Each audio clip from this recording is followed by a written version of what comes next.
Hi, greetings and salutations. Oh, what are we working on today? Oh, look at this, look at this.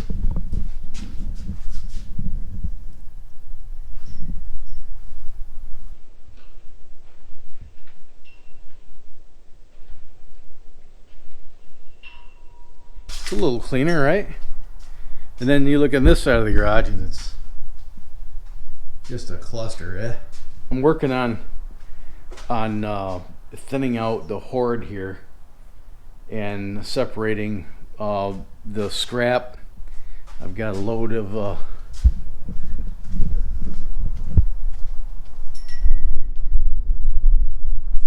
scrap here.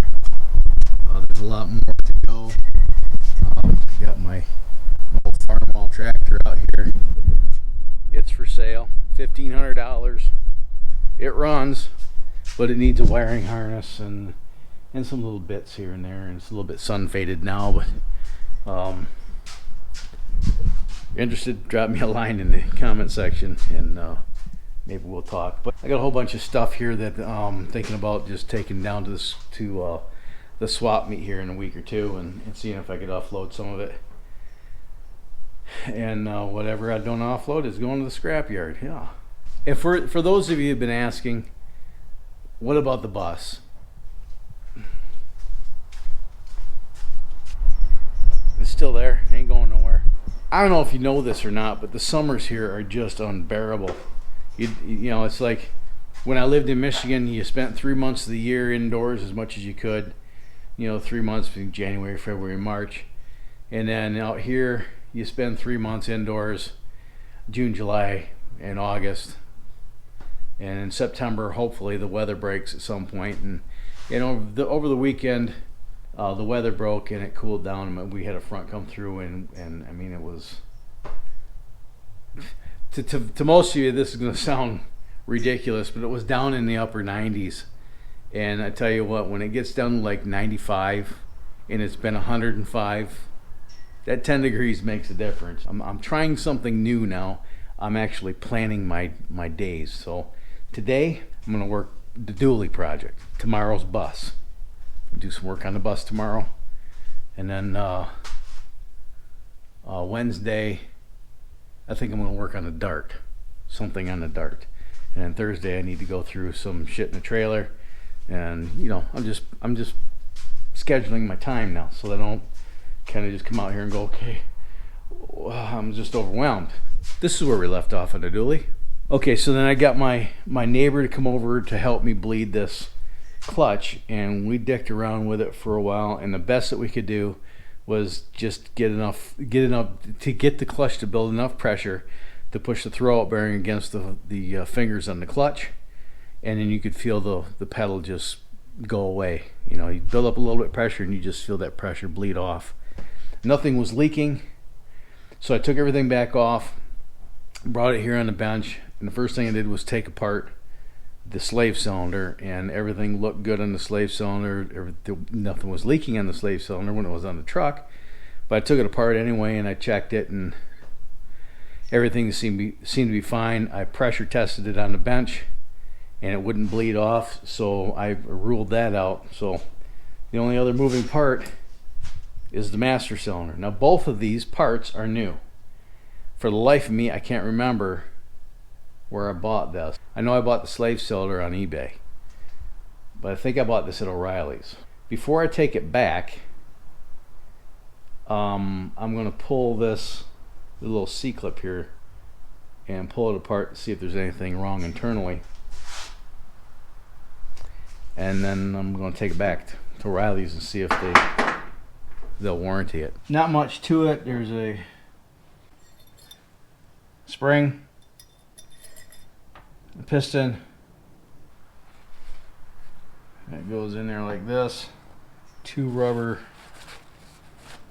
seals here. I'm going to inspect these.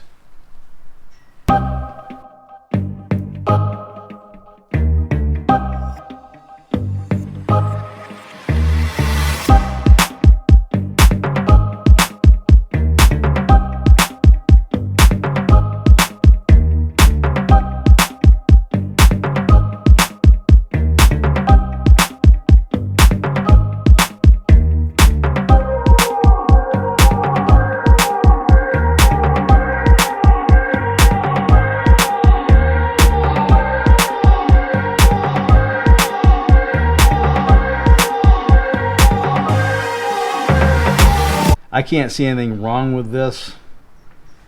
It doesn't mean that it's, you know, not faulty, but I can't find anything wrong with it. So I'm going to run down to O'Reilly's and see if I bought this thing there, and if I did, it's probably under warranty. And I'll get another one, and we'll try again. If I can get this damn boot on here. Huge fail. So the problem that I'm having is finding hose that's DOT3 compliant that will fit between the reservoir and the master. And just like everything in this little frigged up dirt town that I live in, the only thing that I can get is fuel line. And I have my choice of 2 different varieties. Fuel line is rated for fuel injection, high pressure line, or carbureted, which is this stuff. I need SAE certified J1410. Yeah, I can get the stuff, but I got to order it, and it's going to take a week to get here, and it's going to cost me $10 a freaking foot. Anyway, I might as well freaking. I guess I'll just go out the trailer and get the seats and put the seats back together.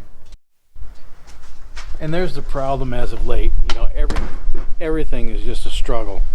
Nothing goes together as it should. Nothing seems to work as it should. And, you know, it gets frustrating. It messes with your mind, man. You start to doubt your abilities. Oh, Lord.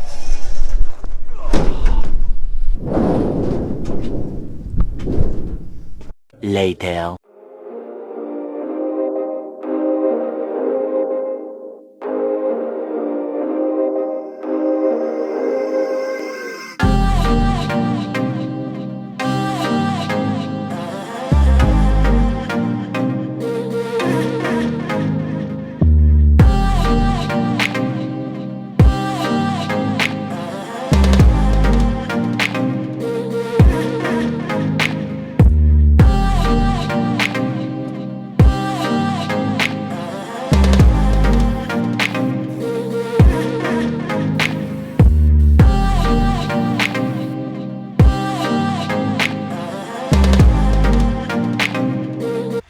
You know, when you're a one-man band, it's easier to take the back off the seat as opposed to scratching the living hell out of your vehicle trying to get the bench seat out of it. Just take it apart. 4 bolts, back comes off the bottom, and then it's manageable.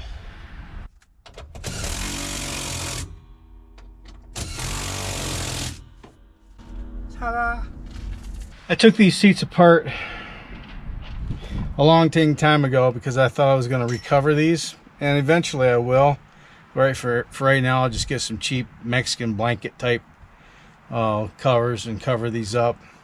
Year One or LMC or Brothers Trucks, they all make replacement seat covers for these. So there's the rear seat. So I need to put the base on this one now. So.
get my clutch fixed, but I got my my seats are installed. I'm not gonna worry about carpet or anything like that for now. I'll just put some remnants down whenever I start driving it. Carpet's about 180 bucks or something like that, and right now I just need to get the thing running and driving, get some decent tires under it. Then I can worry about the stuff to make it look pretty. Going through some of the junk that's in the cab so I can sort that out and get rid of what I don't need, and well, it just accumulates and accumulates.